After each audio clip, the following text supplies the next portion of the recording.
to income ratio that we have in South Africa right now. The initial one was 65%, and the projected one is in the region of 80%. And with our investors, investor confidence declining, we don't see things that are changing. It's forever going to be keeping your hosting forums, hosting seminars, and whatnot without any sound results that translates to change in a layman's term. So we are calling for the motion of no confidence also to ensure that we prevent further state capture. Because if we actually look at it, for the mere fact that he's going at all sorts of lengths to ensure that the QR-17 bank statements are sealed and covered, and nobody can actually know who the handlers of South Africa are at this point in time. It means that we are subjected to state capture, further state capture, that we can't even control. And he even goes all the way out to ensure that he victimizes every person who tries to uncover all of those bank records. And we've got it on record. People, there are two MPs that have been brought from all of those bank statements. So what is exactly that saying about either the transparency and the protection of democracy in South Africa?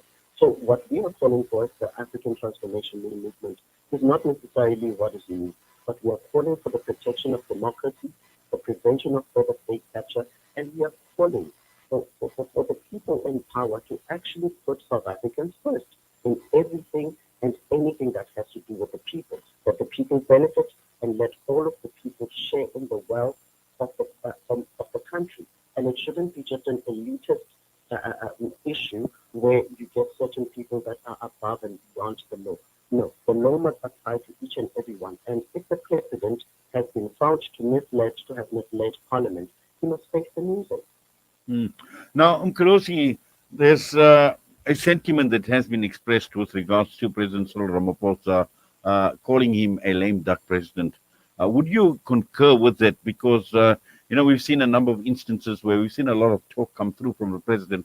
And as you mentioned, in terms of action, very little action has come through. And we've also seen in terms of this entire COVID-19 crisis and how it has been managed.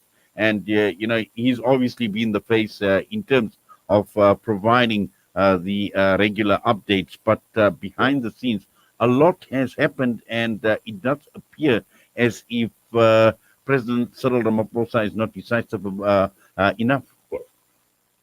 It's very interesting that you mentioned the COVID management, the COVID fund management, because that is a very prime example of exactly what is lacking in the sixth administration for the Ramaphosa administration, for the lack of a better phrase. Because you look at corruption, it has high risen, with one of his own staff members, a senior staff member, being implicated in such corruption.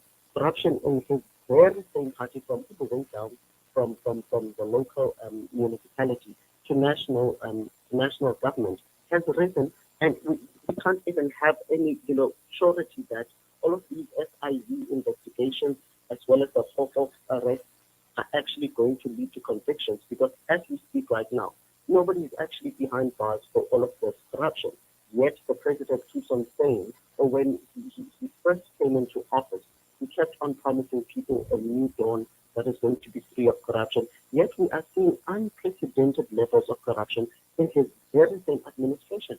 And it's also part of the reasons why we're calling for the motion of no confidence, to ensure that South Africans can never be subjected to corruption any longer, because this is not only taking away from the poor people, but it's also putting the country in junk status, and junk status that we can't even, recover from.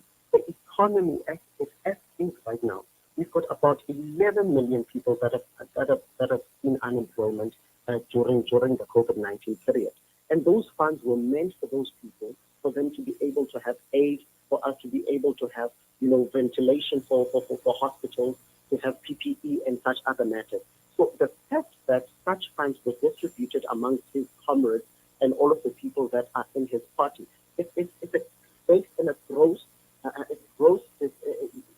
disingenuous practice that is taking away from the people. And until we free South Africans from the plague that is corruption and the plague that is the ruling party, we will never be free. Could it be the case where he is obviously trying to protect his own position, considering what is going on within the ANC, the factionalism, and also the whole question surrounding Ace Makhubo now, because there are definitely fears with regards to factionalism and also in terms of some of the other burning issues that the ANC is faced with Yes. within the party. Look, I'm not going to comment on whatever that is happening in the ANC. That is their problem. But the minute it starts affecting South Africans, because a president that cannot be decisive as far as taking action against either corrupt individuals because he's keeping a certain status quo, that is not a president that is fit to hold office, because a president needs to be a president for everybody in South Africa. It shouldn't be a president of only the people that voted for him. The people that are elected officials in the country have got a sole responsibility and a moral duty to ensure that they satisfy the needs, or they put or advance the needs of all of South Africans first, instead of keeping a specific status quo, which is exactly what we've got a problem with when it comes to President Ramaphosa. It is not about South Africans. It's about a selected few. If it's not his capitalist friends, it's all of the people that are within his party to ensure that he's keeping everybody safe and everybody happy. We cannot have that. We need to have a decisive president who knows exactly how to advance the needs of his people first. Looking at the other opposition parties, because we know obviously technically your motion calling for the removal of President Cyril Ramaphosa will require a simple majority. Is Yes. there any lobbying, or are you talking with some of the other opposition parties? Yes. One thing that I can assure you is that we are going to be victorious on Thursday. And if I may already declare that we've gone to our legal counsel, we've contacted our legal counsel to ensure that the Speaker enforces the secret ballot voting, because we want each and every member of Parliament to vote by confidence, or to have a clear conscience when they're voting. And it shouldn't be a case of party allegiance or party loyalty. It should be purely about the people of South Africa.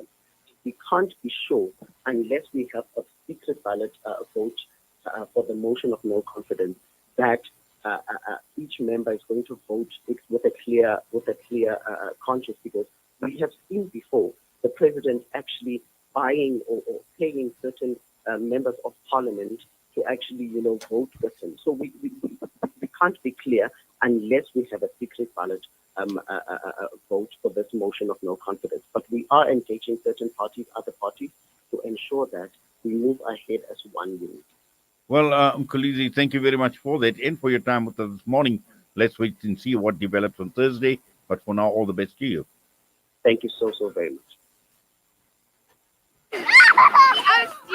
They say breakfast is the most important meal of the day.